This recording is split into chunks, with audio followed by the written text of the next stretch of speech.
No. Hello there, this is Charlie Turnbull, this is Delishops Discovers, this is Speciality and Fine Food Fair, and this is Alistair Morrell. Cider is wine. Alistair, welcome to the show. Thank you very much. Looking forward to it. Looking forward to it revealing this whole new world to people. Well, you have told me a lot about what you do, but I did know a little bit about it beforehand because cider is as old as wine. It is indeed. It originates along the Silk Road in the Stan, Uzbekistan, Kazakhstan, and that's where apples started to be distributed both west and east. And fermentation is as old as the hills. And fermentation is as old as the hills. So yeah, that's it's a natural process as well. So it's quite distinct from brewing, which of course cider always gets put into. Lumped in with brewing, but it's not. It's fermented, and that's a natural process. And as I'm sure you'll touch on in a minute, in bottle secondary fermentation was potentially invented for cider and not a Dom Perignon invention at all. It was invented in Britain. It most certainly was. In 1663, a gentleman called Charles Merritt submitted a paper to the Royal Society which described the process of secondary fermentation in bottle. That's about 7 years before Dom Perignon stepped over the threshold in a champagne house in northern France. Yeah. We own the champagne process, not the French. I love that whole method champenoise. What are they on, man? Right. Yeah. You have the stage, Alistair. Tell us all about it and show what you've got to offer. So what most people don't realise about cider is that all you need to produce a British cider in the UK is 35% apple juice, all of which can come from concentrate and all of which can be imported. So you can produce a British cider from 35% juice. When we discovered that, and as someone who has been in the wine industry for a long time, I was shocked because if you go and buy a bottle of wine, you're guaranteed it comes from 100% grape juice. That's the EU law. But cider has no such standard and no such global standard. So we created a quality mark. Cider is wine is a quality mark for 100% exclusively fermented from apples and pears, not from concentrate ciders. And there are all these producers around the world, and especially in Britain, being the biggest cider producer in the world, who are producing absolutely fantastic, delicious products. And furthermore, it's a fantastic business opportunity. There's a £150 million market out there to be had just in the UK. And then there's the world as well. But we'll just start with the UK, shall we, Charlie? Yeah, start with the UK. I'm into world domination and, but one step at a time. Yeah. So I've brought three fantastic ciders along here. And we've brought, whilst Britain is the very much the centre of the world cider production, I've actually brought one from New Zealand, one from the UK, and one from Sweden. Okay. I'm going to tell you all about them. From Abel, this is from the Abel Tasman. For those of you that know New Zealand, north of the South Island, made by Mark McGill and his wife Sophie, and they produce method champenoise. And in fact, Mark refuses to deal with anyone in New Zealand that won't put it on their champagne list and put it as champagne. So they're passionate people. It's made from 80% apples and 20% pears, and as you can see, it's quite beautiful looking. It's really something you'd be proud to have on your table. Quite delicious. And what I think is particularly lovely about these sorts of ciders is they have all of the elegance of champagne. Of course, you have the taste of the apples and pears, but it moves on. It's more sophisticated. I always pour in the champagne glass, as you can see. Yeah, no, I've got a theory about that. I don't like champagne glasses. Fair enough. I like a broad brim, but having said that, I've not got one today.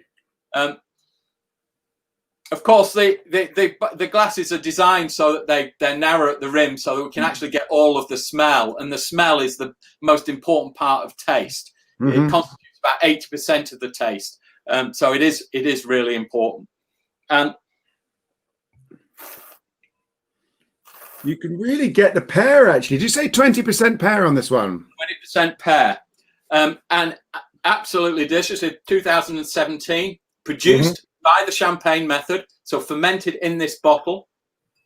It's not actually disgorged at the end of that secondary fermentation like most champagne is, but that fizz is all created naturally within the bottle. One of the beautiful things about this is it's just 7% alcohol. So as a lunchtime drinking opportunity or informal drinking opportunity, you're having far less alcohol. And of course, we all know what consumers are doing today: less, but better. Yeah, they want less alcohol, but they want better quality. You can't get better quality than this. Mark and Sophie grow the apples. They make the cider.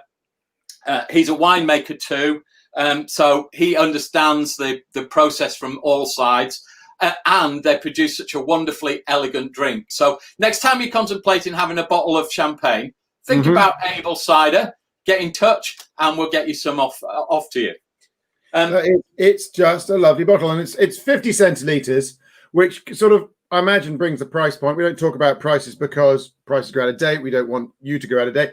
But it's a really, one of the things about wine nowadays is that people don't want a whole bottle of an evening. You know, they want to take a reasonable amount and move from there. So this is basically a pint in old-fashioned money, presented stunningly. Indeed, yeah, it looks beautiful, and so I noticed someone has asked, Katie, you've asked how's the price compared to champagne. I'm not going to talk about the actual prices online today, but all I can say is it compares very favourably. Good. Shall I move on to cider number 2? Cider number 2. I am ready. Cabernet and Pinot Rosé cider. So again, one of the things that we identify is that ciders like this, presented like this, made like this, made from 100% apples, are actually very appealing to wine customers. And one of the little nuggets of insight that we found out is that older women, especially above sort of 50, are very much wanting that less alcohol, but they want something to look nice on the table and be delicious. This is a really innovative product made by a winemaker called Simon Day, also a cider maker, obviously, and his passion, probably truth to be told, is cider. And he ferments Dabinet apples, and Dabinet is a really a stalwart of the cider community.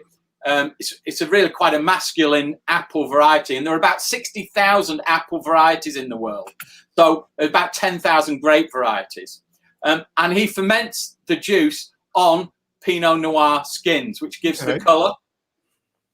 And this wonderful wild strawberry nose. Absolutely delicious. Yeah, it has, yeah. You can... I was tasting a cider the other day. I don't know if you're familiar with it, Alistair, that was using hops to move the flavor around inside the cider. And I think this is an echo of that. You've got the cider core, but it's been drawn off into this wine, this Pinot direction, that gives it a fascinating juxtaposition, and it's been done with great balance. A great balance. And the Pinot Noir part of this is not an ingredient. It's actually a processing aid. That's how it's classed. That's where it tags people. But what it does do is sort of case this wonderful cider. And so you've got the structure of the Dabinet running through the middle, but then you've got this wonderful soft and rather insidious Pinot Noir flavors, savory, wild strawberry kind of coming in and really kind of filling in the gaps of the Dabinet. So it comes to be a beautiful drink. Absolutely wonderful with food. I could well imagine this with Southeast Asian food, a plate of Singapore noodles. I'm with you. Yes, very much. Yeah. You know, one of the fantastic things about these ciders is their versatility in front of food is greater than wine. That's what I propose to you. It's greater than wine. Greater than wine. Well, it's almost like the cider is the base that we're familiar with, and the growth of that flavor profile in new directions, in new structures, is massively unrecognized inside the drinking community. Massively unrecognized, and as we know, what consumers want is more authentic product. They want provenance. They want terroir. They want stuff that comes from somewhere and made by somebody. These all have that in spade loads. These cider producers are enormously passionate, and we say it in our motto: passion, pride, satisfaction.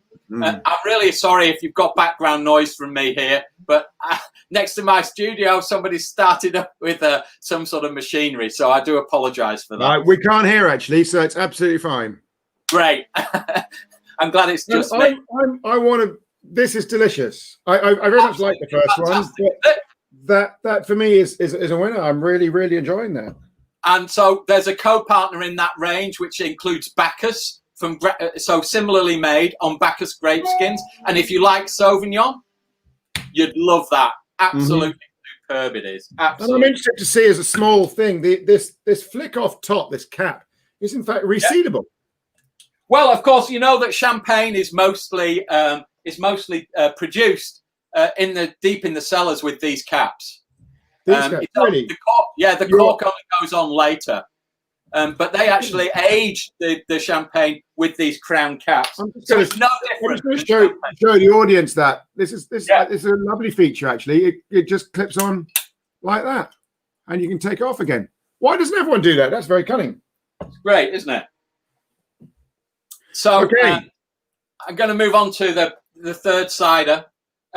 This looks splendid. Brandland Claim.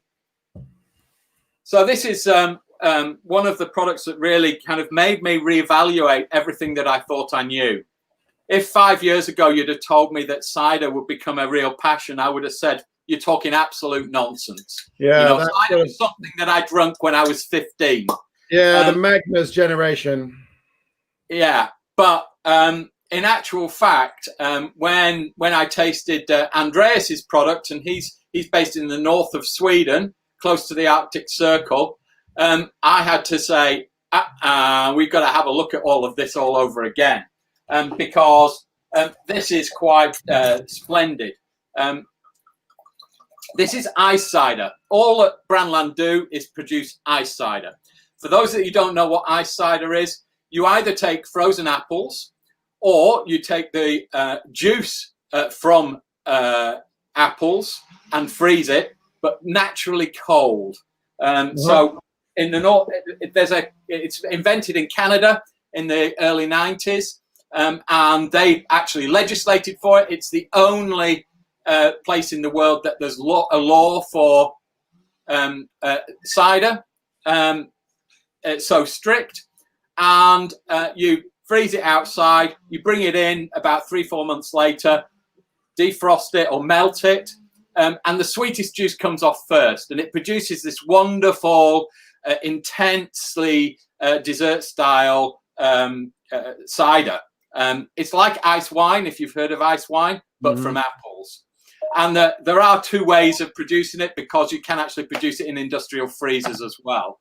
But this is produced all from natural cold, i.e. they put the juice outside to freeze, because it gets to minus 30 every single January in the north of Sweden, in Vännäsby, where they are. And you can see this lovely, delicious colour. I mean, if there's ever a product for Christmas, this is it. Well, obviously this goes to my heart, because I haven't drunk this against cheeses, but this feels to me like something that you might have instead of port or a dessert wine or something like that. Absolutely. And again, Oz Clark, when we took him through our range of ciders last year, said our ice ciders were at least as good as any fantastic Bordeaux dessert wine, or better. It's got a grapey note. It's got a grapey note. Do you know in my flock, that sort of Gascoigne grape and grape spirit combination? It's got that kind of really nice combination, that depth of flavor that encapsulates both the fruit the spirit somehow in the same space. Yeah, yeah, and these are typically they're quite stronger than dessert wines, not by alcohol but by flavour. Because by alcohol, this is just it's 8%. It's not very much. 8% alcohol. So they're actually very low in alcohol, but the flavours are very strong, and that's because they've got about double the amount of acidity that you would have in the equivalent dessert wine. So when I was talking about food matching before, that is the reason that these ciders go so well with different foods. The acidity is the skeleton of the drink, and it causes them to really stand up and match the foods really very well. And it's why Southeast Asian foods can match particularly well with these ciders. It's the balance of sweetness, of tannin, of acidity, as well as just the natural fruit core that they have from apples. You know, so I can test that these ciders should be seen, drunk, and appreciated exactly like wine. They're made just like wine. The only difference is apples, and furthermore, they're absolutely delicious. They surprise and delight customers. That's why this is on Coworth Park's list. So Michelin star restaurants pre-COVID have actually listed these ice cider. Do list these ice ciders. The Fat Duck lists them. So we know we're in good company. It's interesting because I'm trying to think of what cheeses I would match with this, and you're talking about it being built around an acid core, and typically when we do food matching, you don't look for the link to be in something like acid. But I do think like this would be cheddar. I feel this is a friend to cheddar. Does that make sense? Stronger cheeses. I mean, if we had their classic ice cider, then I might be suggesting blue cheese, or their barrique aged cider, maybe a blue cheese. And certainly a lot of them go extremely well with stronger blue cheeses, or indeed things like a ripe unpasteurized camembert. These are really superb matches, and something really to play around with. Give you every opportunity to play around with them as well. I mean, it is. I mean, what you've clearly demonstrated out here, Alistair, is that cider has all the versatility of wine. I mean, of grape. I don't mean wine. I actually mean grape. You know, all the way from your brandies through to your red wines, your white wines, your rosés, into your sweet wines.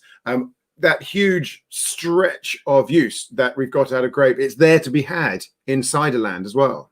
Absolutely, it's there to be had, and that's what Cider is Wine brings together, because these are small producers and they don't have massive resources. The resources that they do have goes into their passion of making cider, and that's what we're here to do, is to bring them together as a proposition, but that people can understand, where ciders are made from 100% apples and not this chemical soup, as Fiona Beckett called it, that is produced by so many of of uncertain origin and the whole thing. So I've just noticed, I thought this wasn't heavily labeled, and then I realized that actually if you look through the bottle, the label is on the back side of the label behind, which is kind of a nice effect. But it's also a beautiful bottle, and this has been commented on by a number of journalists and influencers. It looks fantastic on the table, and that's one of the things that people like about it. And one of the things that we're trying to promote is the idea that cider should just sit where wine sits.